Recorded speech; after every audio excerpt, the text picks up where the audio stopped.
Hi guys, this is 4 o'clock in the morning.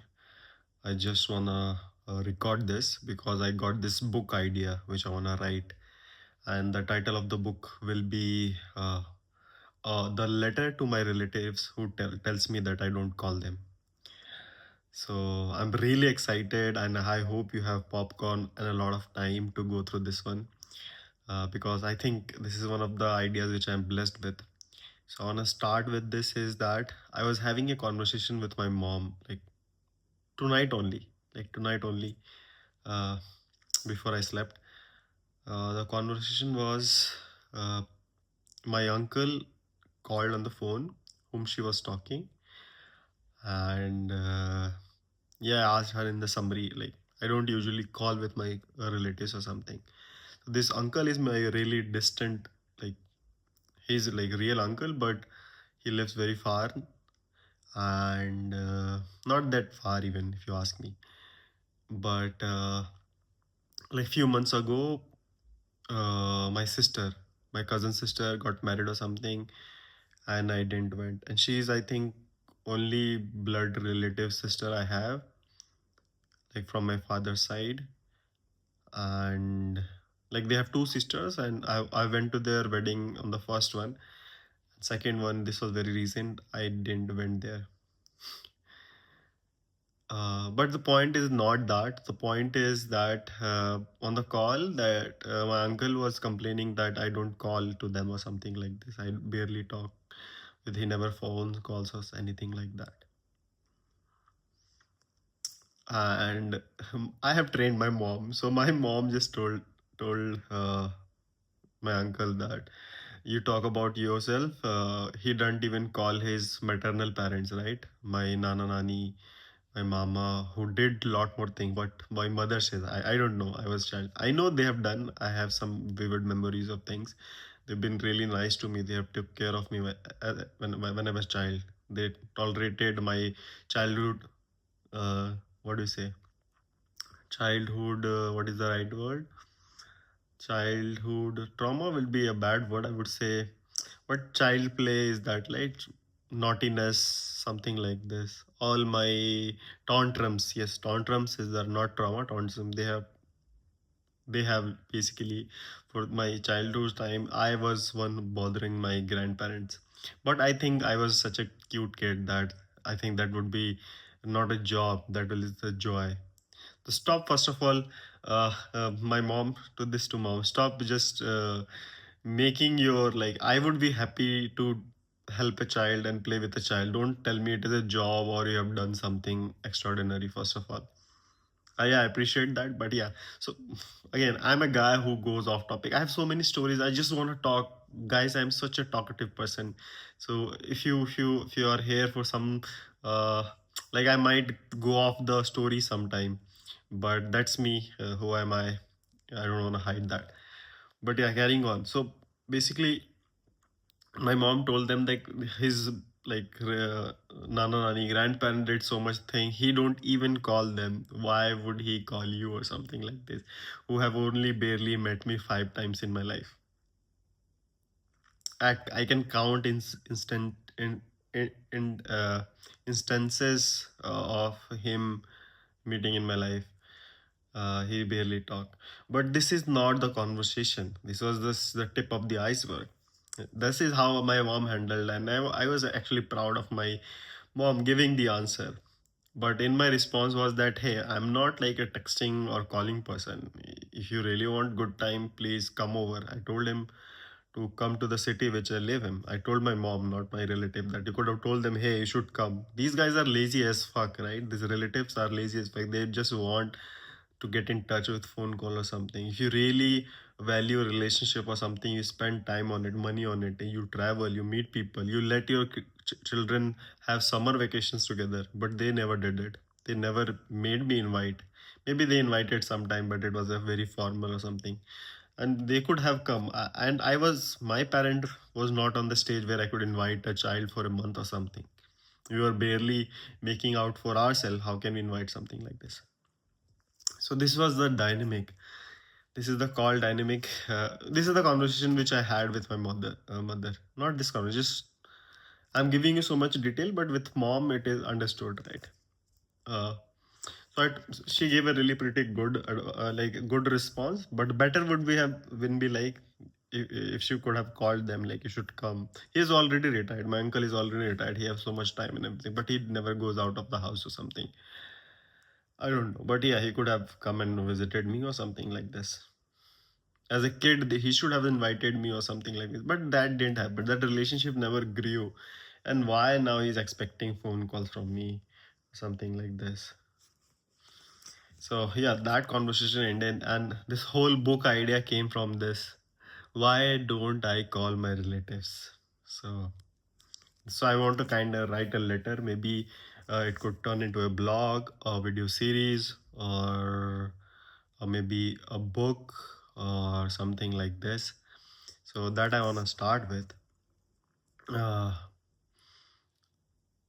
I don't know if this video is for you guys or for AI, because what I'm gonna do is take the transcript from YouTube when I upload it to YouTube and pass this transcript to AI and put it into timely order, because my stories will jump around here and there and loop back and there and there, something like this, and probably form a good one. But that is not my excuse to be not good on the camera. I'm promising you guys, you will never feel that I'm talking to a camera or for AI something. I will put my heart and soul to the story. I feel like. So I hope you are staying with me. Yeah, so that is the whole premise of the book. Why I don't call my relatives. So where should I start? This is the setting I told you. This is where the book idea originates, right? You can call the preface part. I wanna give. So let me give you backstory about this thing. So where should I start? Should I start with my uncle, or should I start with the wedding, or should I start with my opinion about my uncle, or where I am in my life, or something? So do I paint? Do I want to paint my relative bad first with this story? No. Let's start with some lighter note. Lighter note or backstory goes to is that like a year, 2 year back, I was I was really doing good in my life. I had one of my dream job. By the way, I am a ex AI engineer, current quantum researcher. Uh, I have worked really hard in my academic science and shit and learning all of it by myself. No like mentoring or any kind of thing. All of thing I have learned by myself. I've been working in the field, like I've been graduated in 2017 or something, and I've started working from 2018, like same year. I was able to crack a AI job back then, which was very hard. Now it's very easy, prompt engineering, right? Back then it was so mathematical that time. I feel so proud of that, and nobody heard about it. I did that, and then went on to become quantum researcher. Has to go through a lot of hardship, which is again a story. Again, story. I think my life is a movie, bro. I feel like it's a movie. So yeah, so I did a lot of research and everything. I was at one point I was really getting paid a lot, and I had like big contracts and job opportunities when I was in working, and AI was started to boom, something like still booming right now. But it was initially still I was getting huge payment, right? And that peak point of my life, I left that job because I was just making a genie, right? I do want to make a video on masculine and feminine intelligence. We have heard about feminine and masculinity in real life, like in personalities, but intelligence could be also be masculine and feminine. Maybe I'll touch upon that a little bit because I'm right now I'm remembered it. Maybe I will forget. So basically, masculine intelligence is that you work hard in different field of the science like CFD, rocket engineering, mechanical engineering, computer science, biology, neurology, all of the hard sciences, right? You learn They are common mathematical tools which are used and you learn around it, you build something. This is core real engineering. That is masculine intelligence, masculine education. Then is feminine intelligence. Feminine intelligence is basically uh, like making a genie, making a god, so that once I make it, I'll make them work for me. So like the people who are creating AI right now, the Silicon Valley, these Bell Labs and not, they are basically feminine intelligence.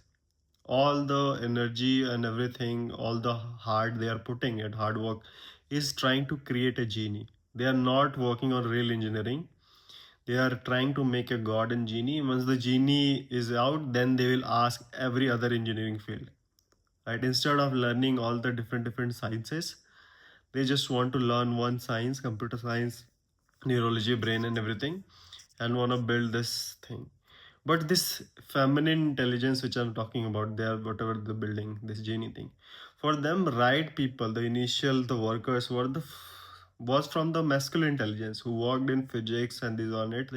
They derived the concept from thermodynamics, Ising machines, and this not Boseman machines and this kind of thing.